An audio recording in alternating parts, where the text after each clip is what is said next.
नमस्कार दोस्तों, मैं अभिषेक आनंद आप सभी का स्वागत करता हूं यूराइट्स के प्लेटफॉर्म पे। दोस्तों, आज हम बात करेंगे जेएसएससी सीजीएल की जो नई मोस्ट अवेटेड वैकेंसी आई है उसके बारे में। उसकी रणनीति क्या हो कि हम इसे भेज सकें।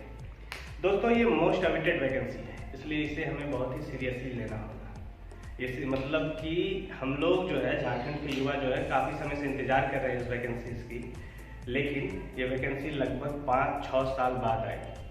तो हमें एक ऐसी रणनीति अपनानी होगी जो हमारी बेरोजगारी के दंश को दूर कर सके, हम एक अधिकारी बन सके, एक अच्छे पे स्केल में जा सके, अपने आसपास में अच्छा कार्य कर सके। इसके लिए हमें कौन सी रणनीति अपनानी होगी? दोस्तों, हम लोगों ने भी एक वैकेंसी की तैयारी की थी, या पहले भी हम लोगों ने अलग अलग वैकेंसीज की तैयारी की। तो इसकी एक रणनीति हम लोगों ने अपनाई थी, हम हो या इसी माध्यम से जुड़े हुए एक सौरभ तिवारी है उन लोगों ने, और हम लोगों ने जो रणनीति अपनाई थी इस वैकेंसीज को क्रैक करने के लिए, वही रणनीति आज हम आपके सामने शेयर करेंगे। ये रणनीति थी जिसने मुझे जेएसएससी के एग्जाम में टॉप कराया, और हमारे कलीग हैं सौरभ तिवारी जो अभी सहायक प्रशाखा पदाधिकारी हैं, जिस पद के लिए ये वैकेंसी आई है वहाँ हैं, और उन्होंने सेकेंड टॉप किया था जेएसएससी के एग्जाम में। तो ये रणनीति कैसी होनी चाहिए, तो सबसे पहले मैं आपको बताऊंगा। उससे पहले कुछ बातें करना चाहता हूँ कि अगर आप YouTube के माध्यम से देख रहे हैं तो इसे शेयर अवश्य कीजिएगा। अगर यूराइट्स के प्लेटफॉर्म पे हैं तो भी अपने दोस्तों, अपने आसपास के लोगों को जरूर शेयर कीजिएगा, ताकि ये रणनीति उन लोगों तक भी पहुँच सके जो इसके लिए मतलब ज़रूरतमंद है, जो मतलब कहीं जाकर ट्यूशन नहीं पढ़ सकते हैं, कहीं अच्छा कोर्स नहीं कर पाते हैं, और मतलब उन्हें एक अच्छा मटेरियल उपलब्ध नहीं हो पाता है। तो चलते हैं, हम लोग देखते हैं कि क्या रणनीति होनी चाहिए। तो आप देख रहे हैं कि 2021 की ये वैकेंसी आई है, और कल 14 या 15 तारीख तक, 14 तारीख तक इसको लास्ट डेट है भरने का। और इस पर निरंतर विवाद भी होता रहता है, विवाद हो भी रहा है, लेकिन फिर भी हम विवादों में नहीं पड़ेंगे और हम अपनी तैयारी करते रहेंगे। तो सबसे पहले हम लोग देखेंगे कि पूर्व की वैकेंसी से ये क्या इसमें अंतर है। तो पूर्व की वैकेंसी जो आई थी उसमें जहाँ ये एग्जाम 2 स्टेज पे होता था, अभी ये एग्जाम सिंगल स्टेज एग्जाम है। जब एग्जाम सिंगल स्टेज होता है तो चुनौतियाँ बढ़ जाती हैं, क्योंकि कट ऑफ के हाई जाने की संभावना ज़्यादा रहती है। तो जब कट ऑफ हाई जाएगा तो हमें भी अपने रणनीति में थोड़ी ऐसी मतलब उसे पैनापन लाना होगा कि जो ज़्यादा से ज़्यादा अंक अर्जित करके हम अपनी सियोरिटी को, मतलब अपने चयन की सियोरिटी को बरकरार कर दें, एक निश्चिंत हो जाए। तो सबसे पहले इसके सिलेबस में क्या चेंजेस किए गए हैं उसे हम लोग देखेंगे। पूर्व की जो वैकेंसी थी उसमें ये 2 स्टेज में होता था, अभी का वैकेंसी जो है ये सिंगल स्टेज होगा। पूर्व के वैकेंसीज में कोई लैंग्वेज पेपर नहीं था, अभी जो है ये यहाँ एक लैंग्वेज पेपर अलग से ऐड किया गया है। तीसरा, यहाँ पर एक पूर्व में एक हिंदी और इंग्लिश का क्वालिफाइंग था, अभी भी हिंदी इंग्लिश क्वालिफाइंग है, ये क्वालिफाइंग नेचर का है। और एक तीसरा पेपर यहाँ पर ऐड किया गया है जो पहले भी था और अभी भी है। तो पूर्व की तुलना में अब जो है, चूंकि ये सिंगल स्टेज एग्जाम है, ये मुख्य परीक्षा ही है, तो हम लोग मान के चलेंगे कि कट ऑफ जो है पूर्व की तुलना में ज़्यादा जाएगा। क्योंकि दो बातें हैं, क्योंकि बहुत समय से वैकेंसीज आई नहीं है, बहुत लेट से आई है वैकेंसी, और एक नया पेपर ऐड किया गया है जो स्कोरिंग होता है। लैंग्वेज पेपर कभी भी आपको कभी भी देख लीजिएगा पूरे इतिहास में, या कभी भी किसी भी एग्जाम में लैंग्वेज पेपर जब ऐड किया जाता है तो कट ऑफ हाई जाता है। इसका कारण ये है कि जो भी व्यक्ति अपने लैंग्वेज को अच्छे से सीरियसली गंभीरता पूर्वक पढ़ते हैं वो उसमें 80+ स्कोर जरूर करते हैं, और जब ये स्कोर ज़्यादा जाएगा तो ऑब्वियस है कि कट ऑफ हाई चल जाएगा। तो हम लोग, चूंकि मैं यहाँ पे एक वीडियो बना रहा हूँ वो हिंदी भाषी लोगों के लिए बना रहा हूँ। क्यों बना रहा हूँ? क्योंकि हिंदी भाषी लोगों के लिए कोई ऑप्शंस यहाँ पर उपलब्ध नहीं है। हिंदी भाषी जो लोग थे या इंग्लिश जो पढ़ते थे उनके पास हिंदी और इंग्लिश लैंग्वेज को क्षेत्रीय भाषाओं में शामिल नहीं किया गया है। जब शामिल नहीं किया गया तो उनके पास एक समस्या है कि वे कौन सा विषय चयन करें। तो हमारे पास एक सीमित विकल्प बच जाता है। जो हिंदी भाषी हैं वो संथाली या मुंडारी जैसी भाषाएं नहीं समझ सकते हैं अगर उन्होंने नहीं पढ़ा होगा। जो पढ़े होंगे उनके लिए तो बहुत अच्छी बात है, लेकिन जिन्होंने नहीं पढ़ा अमूमन जो इन जनरल कहते हैं तो वो लोग नहीं कर सकते हैं। तो हम लोग के पास एक सीमित ऑप्शन होता है, वो है खोटा भाषा का, और एक होता है नागपुरी भाषा का। क्लियर है? समझ में आ रही है आप लोगों को बात? तो जब खोटा नागपुरी है तो आप देखिएगा, आप स्वयं देख रहे होंगे या आसपास भी देखेंगे कि जो भी हिंदी भाषी जो जिनका मतलब संथाली या मुंडारी या जनजातीय भाषाओं से कोई तारतम्य नहीं होगा, वे इन्हीं सब विषयों को चुनेंगे। अब इस विषय के सिलेबस को आप देखिएगा इन दोनों विषयों के, और इन दोनों विषयों के जब मतलब जो दिए गए कहानी है या फिर कविताएं हैं, गद्य भाग है, नाटक है, जब उनकी शब्दावलियों को देखेंगे तो आप पाएंगे कि उसमें कोई समस्या आपको नहीं आएगी। क्यों? क्योंकि आप इन शब्दावलियों से पूर्व से ही वाकिफ हैं। आप अपने दैनिक जीवन में इन शब्दों का प्रयोग करते आ रहे हैं। अगर आप झारखंड के वासी हैं तो आप दैनिक जीवन में इन चीजों का प्रयोग कर रहे हैं, लेकिन आपको पता नहीं है कि ये खोटा भाषा का शब्द है या ये नागपुरी भाषा का शब्द है। तो इस लिहाज से तो ये काफी मतलब आसान लगता है, लेकिन चूंकि ये लैंग्वेज पेपर है और लैंग्वेज पेपर को जो गंभीरता से पढ़ते हैं वो इसमें स्कोर ज्यादा करते हैं, तो इस लिहाज से चुनौतीपूर्ण भी है। अब इस चुनौती को दूर करने के लिए जरूरत ये है कि आप किसी अनुभवी मार्गदर्शन में आगे बढ़ें। यूराइज की टीम आपके लिए एक अनुभवी टीम लेकर यूराइज की टीम आपके लिए एक अनुभवी मार्गदर्शन लेकर आ रही है। हमारे पास खोटा के जेपीएससी के स्टेट टॉपर हैं खोटा भाषा से, वहीं नागपुरी से सबसे ज्यादा अंक लाने वाले भी टीचर उपलब्ध हैं। तो मैं अनुरोध करूंगा कि आप इस वीडियो को शेयर भी करें और हमारे यूराइज की टीम जो कोर्स उपलब्ध करा रही है उसमें इनरोल जल्द से जल्द हो जाए, क्योंकि हमारा क्लास जो है वो अभी चालू भी है और एक नया फाउंडेशन बैच जो है वो अभी 15 तारीख से प्रारंभ होने वाला है। अब दोस्तों एक तीसरा पेपर है जो कॉमन है और इसमें अंक लाना बहुत ही चुनौतीपूर्ण होता है। चुनौतीपूर्ण इसलिए होता है क्योंकि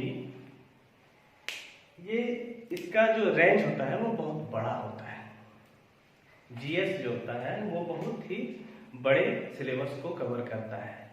इसमें हम लोगों ने देखा है कि जेएसएससी ने कुल 150 अंक के क्वेश्चन, जो प्रति क्वेश्चन 3 अंक होंगे, मतलब कि 450 अंक ये सेक्शन कवर करेगा। ये 450 अंक जो है ये रिजल्ट को तय करने में काफी मदद करेगी। तो इसमें क्या क्या सेक्शन हैं इसे देख लेते हैं एक बार हम, उसके बाद हम बताएंगे कि क्या हमारी रणनीति हो। देखिए सबसे पहले तो सामान्य अध्ययन का है ये, फिर सामान्य विज्ञान है ये 20 नंबर का है, ये 30 का है, फिर गणित है ये 20 नंबर है, मानसिक अभियोग्यता है ये 20 नंबर है, फिर कंप्यूटर है ये 20 नंबर है, और उसके बाद हमारा झारखंड विशेष है जो 40 नंबर का है। कुल 150 नंबर, 40, 60, 40, 150। अब इसे हम लोग 3 पार्ट में बांट लें अगर, तो तैयारी का मतलब एक आसान हो जाएगी कि हम किस तरह से तैयारी करें। तो सबसे पहले ये सेक्शंस को हम लोग ए सेक्शन नाम देंगे, ये सेक्शन को हम लोग बी नाम देंगे और झारखंड को सी देंगे। बात करते हैं सामान्य अध्ययन की। तो सामान्य अध्ययन में सबसे पहले हम लोग देखेंगे तो इसमें क्या दिया गया है जेपीएससी के सिलेबस में। तो जेपीएससी के सिलेबस में इसमें दिया गया है कि राष्ट्रीय अंतर्राष्ट्रीय संबंध भारत के पड़ोसी देशों से। आप पिछला क्वेश्चन भी उठाएंगे तो आप पाएंगे कि इससे क्वेश्चन रहते हैं। तो उसके बाद रहता है कि पुरस्कार, किसको कौन सा पुरस्कार मिला, भाषा, लिपि, नई नियुक्तियाँ या फिर भूगोल, इतिहास, राज्य व्यवस्था, पंचायती राज या अन्य, मतलब इस तरह से करके बहुत ब्रॉड सिलेबस है। लेकिन आपको करना क्या है कि उस सिलेबस के अंतर्गत जो भी पॉइंट है, की पॉइंट्स दिए हैं, उन की पॉइंट्स को आप टिक लगाकर तैयारी करते जाए। एक एक डे मतलब उसको देते जाए एक दिन, और उसको टिक लगा के टिक आउट करते जाए, उसमें मतलब अपने आप को पारंगत करते जाए। उसके बाद हमारा गणित, मानसिक अभियोग्यता और कंप्यूटर सेक्शन आता है। गणित में मैट्रिक स्तर तक के प्रश्न आएंगे और मानसिक अभियोग्यता एक एक्सरसाइज का सब्जेक्ट है। आप जितना ज़्यादा प्रैक्टिस करेंगे आप उतना ज़्यादा उसमें पारंगत होते जाएंगे। और कंप्यूटर ये मतलब पूरी तरह से अंकदायी सब्जेक्ट है। आप बहुत छोटा सिलेबस है, थोड़ा सा दिमाग लगाना है। आप डे टू डे लाइफ में यूज कर रहे हैं कंप्यूटर से रिलेटेड चीजें, वही शब्दावली, वही प्रयुक्त चीजें आपसे पूछी जाएंगी। जैसे कि मान लीजिए आप अभी कौन सा फोन यूज कर रहे हैं, तो एंड्रॉयड का कौन सा ऑपरेटिंग सिस्टम आप यूज कर रहे हैं, ऐसे प्रश्न आ सकते हैं। आप माइक्रोसॉफ्ट का कौन सा ऑपरेटिंग सिस्टम यूज करते हैं अपने कंप्यूटर में, उससे रिलेटेड कौन सा ऑपरेटिंग सिस्टम है, ये क्या है, कौन सा सर्च इंजन है, इस तरह के प्रश्न रहते हैं। या फिर कुछ मतलब एक जनरल क्वेश्चन जो होता है कि कंप्यूटर का प्रथम पीढ़ी क्या है, तो द्वितीय पीढ़ी किसे कहते हैं, इस तरह से संबंधित क्वेश्चन होते हैं। बहुत छोटा सिलेबस होता है, 20 में से आराम से आप 15 से ऊपर मार्क्स हासिल कर सकते हैं। लेकिन इसमें सबसे चुनौतीपूर्ण जो सेक्शन है वो है झारखंड। ये ऐड ही इसलिए किया गया है कि बाहर के कोई भी स्टूडेंट जो है वो यहाँ आकर यहाँ के लोगों का हक ना मार सके, इसीलिए ये आपके लिए सरकार ने झारखंड विशेष को ऐड किया है 40 नंबर का। और ये बहुत बड़ा सेक्शन है, इसको हम लोगों को देखना सबसे गंभीरता से आवश्यक है। इसलिए क्योंकि एक 40 नंबर का प्रश्न आप अगर गंभीरता से पढ़े 40 नंबर को, तो आप 40 में 40 ला सकते हैं, अन्ना तो 35 प्लस तो ला ही सकते हैं। अब देखिए झारखंड जिस जिस चीजों के लिए प्रसिद्ध है उस सेक्शन से प्रश्न आने हैं। झारखंड किस लिए प्रसिद्ध है, तो झारखंड चूंकि भारत का रूर प्रदेश है, तो आप देख रहे हैं कि खान एवं खनिज ऑप्शन में है आपके इसमें सिलेबस में है, सॉरी। दूसरा क्या है कि जनजातियों के लिए है, तो जनजातीय आंदोलन, राष्ट्रीय आंदोलन के साथ मिलकर